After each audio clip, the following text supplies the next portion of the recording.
শীত আসলেই বন্ধুরা বাঙালিদের ঘরে ঘরে পিঠেপুলির উৎসব শুরু হয়ে যায়। বিভিন্ন ধরনের পিঠেপুলি কিন্তু বাঙালিদের ঘরে ঘরে হয়ে থাকে।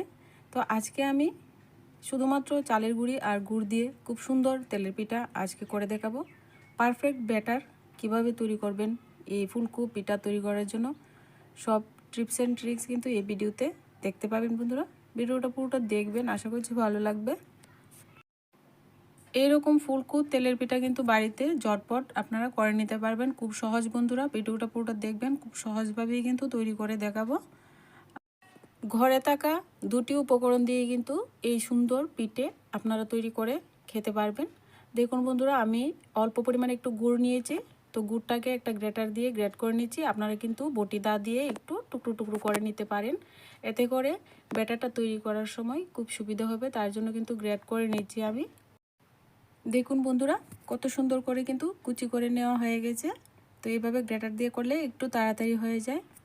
তো এবার একটা বল নিয়েছি, তার মধ্যে আমি পরিমাণ মতো চালের গুঁড়ি নিয়ে নিচ্ছি। আর চালের গুঁড়িটা কিন্তু আমি কালকে রাত্রে তৈরি করেছিলাম। বাড়িতে কিন্তু চাল ভিজিয়ে, আতপ চাল ভিজিয়ে আমি গুঁড়িটা কুটে নিয়েছি মিক্সার জারে। এখানে আমি ভিজা চালের গুঁড়িটা নিচ্ছি, আপনারা কিন্তু শুকনো চালের গুঁড়ি নিতে পারেন। তো আমি 1.5 কাপের মতো গুঁড়ি নিয়েছি চালের গুঁড়ি। আর এর মধ্যে পরিমাণ মতো লবণ হাত দিয়ে ভালো করে এইভাবে নেড়েচেড়ে মিশিয়ে দিলাম। এবার আমি এখানে গ্রেট করে রাখা গুড়টা দিয়ে দিচ্ছি। তো যে পরিমাণে গুঁড়ি নিয়েছি তার জন্য কিন্তু এইটুকু গুড় আমার যথেষ্ট, একদম পারফেক্ট মিষ্টি হবে। মিষ্টি কিন্তু ঠিকঠাকই হবে, কম হবে না, বেশিও হয়ে যাবে না। তো আপনারা কিন্তু পরিমাণ মতো নেবেন, আমি কিন্তু এই পরিমাণ নিয়েছি। তো এবার গুঁড়িটার সঙ্গে এভাবে গুড়টাকে হাত দিয়ে ভালো করে মিশিয়ে নিতে হবে। তো এখানে আমি হালকা গরম জল নিয়েছি, মানে বেশি গরমও না বেশি ঠান্ডাও না, এরকম একটা জল দিয়ে এইভাবে অল্প অল্প করে প্রথমে জল দেবেন, যাতে একেবারে পাতলা না হয়ে যায়। তো প্রথমে অল্প পরিমাণে জল দিয়ে এইভাবে হাত দিয়ে ভালো করে ডলে ডলে মেখে নিতে হবে। ব্যাটার গুলার কাজটা কিন্তু একেবারে মনোযোগ সহকারে বন্ধুরা করতে হবে, নইলে কিন্তু আপনাদের পিঠা কিন্তু ফুলকো ফুলকো হবে না। তো এইভাবে দেখুন, আমি যেইভাবে মাখছি সেইভাবে কিন্তু মাখতে হবে, অবশ্যই আপনাদের পিঠাও সুন্দর হবে। ব্যাটারগুলোর কাজটা কিন্তু 10 মিনিট সময় নিয়ে, হাতে সময় নিয়ে কিন্তু করবেন, যাতে করে পিঠেটা খুব সুন্দর হয় বন্ধুরা। তো এইভাবে দেখুন, গুড়টার যেন কোনো রকম টুকরো টুকরো ভাব না থাকে, গুড়টা ভালো করে মিশিয়ে দেবেন এইভাবে। তো এবার আমি আরও একটু জল দিচ্ছি, জল দিয়ে আরও ব্যাটারটাকে কিছুক্ষণ ফেটিয়ে নেব। তো যত ভালো করে এই কাজটা করবেন পিঠে কিন্তু পারফেক্ট হবে। যারা নতুন রাঁধুনি আছেন অবশ্যই বাড়িতে এইভাবে আমার ভিডিও ফলো করে এইভাবে তৈরি করে দেখতে পারেন, খুব সুন্দর হবে। আশা করছি ভালো হবে আপনাদেরও।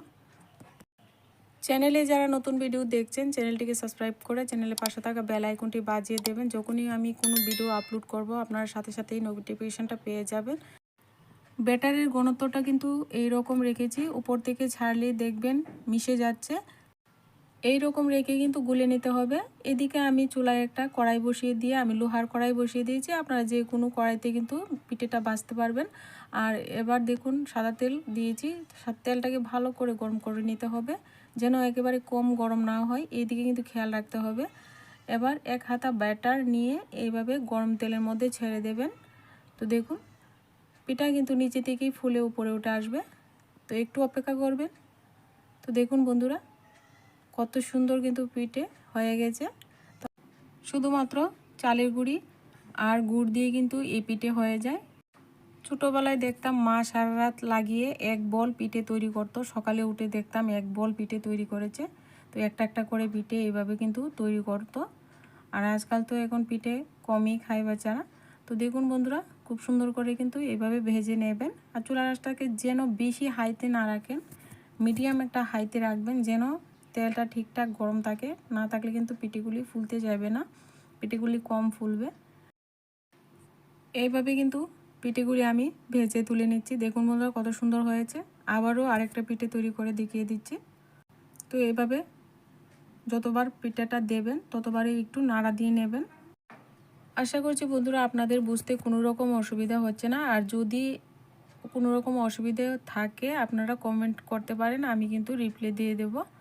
তো দেখুন বন্ধুরা, আবারও আরেকটা পিঠে দিয়ে দিলাম। তো এই পিঠেটা একটু কম ফুলেছে, কারণ আছে বন্ধুরা, এই তেলটা কিন্তু একটু ঠান্ডা হয়ে গিয়েছিল, তার জন্য কিন্তু পিঠেটা ঠিকঠাকভাবে আরও বেশি ফুলতো যদি একটু গরম থাকতো।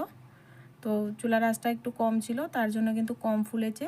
তো এইভাবে কিন্তু সমস্ত পিঠাই আমার ফুলকো ফুলকো তৈরি হবে। বন্ধুরা একবার বাড়িতে ট্রাই করে দেখতে পারেন, খুব সুন্দর ফুলকো তেলেপিঠা কিন্তু তৈরি করে নিতে পারবেন ইজিলি। এইভাবে উলট পালট করে দিয়ে কিন্তু পিঠেটাকে ভেজে তুলে নেবেন। আর যদি দেখেন যে পিঠে লাল হয়ে যাচ্ছে তাহলে কিন্তু চুলা আঁচটাকে কম করে দিয়ে দেবেন, দেখবেন পিঠেটা লাল হবে না। আমি এরকম কালার রেখে কিন্তু পিঠেগুলি ভেজে নিচ্ছি, আপনারা চাইলে কিন্তু আরেকটু কড়া করে ভাজতে পারেন।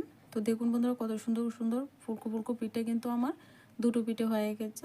তো এইভাবে কিন্তু সমস্ত পিঠেটা আমি তৈরি করে নেব। বন্ধুরা দেখুন এইভাবে কিন্তু সমস্ত পিঠেগুলি আমি তৈরি করে নিয়েছি। আর 2 থেকে 3টা পিঠে কিন্তু খাওয়া অলরেডি হয়ে গেছে। তো আমার কিন্তু আমি যে পরিমাণে গুঁড়িটা গুলেছিলাম এই পিঠেগুলি কিন্তু হয়েছে। তো আপনারা পরিমাণ মতো পিঠেটা তৈরি করে নিয়ে কিন্তু আপনারা সবাই মিলে খেতে পারবেন। খুব সুন্দর হয় এই পিঠে খেতে, গুড় পিঠে ভীষণ ভালো লাগে, আমার কাছে তো খুবই ভালো লাগে।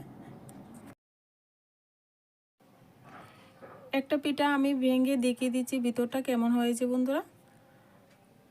তো উপরটা তো সবটা ফুলকো ফুলকো হয়েছে, দেখুন ভিতরটা কতটা সুন্দর হয়েছে। তো ভিতরটাও কিন্তু সফট আছে। আপনারা ঝটপট কিন্তু বাড়িতে এই পিঠে তৈরি করে খেতে পারেন। আর ভিডিওটা যদি ভালো লাগে অবশ্যই বন্ধুরা একটা লাইক করবেন, কমেন্ট করবেন, চ্যানেলটিকে একটু সাবস্ক্রাইব করে সাপোর্ট করবেন। আজকে ভিডিওটা এই পর্যন্তই, দেখা হচ্ছে নেক্সট ভিডিওতে।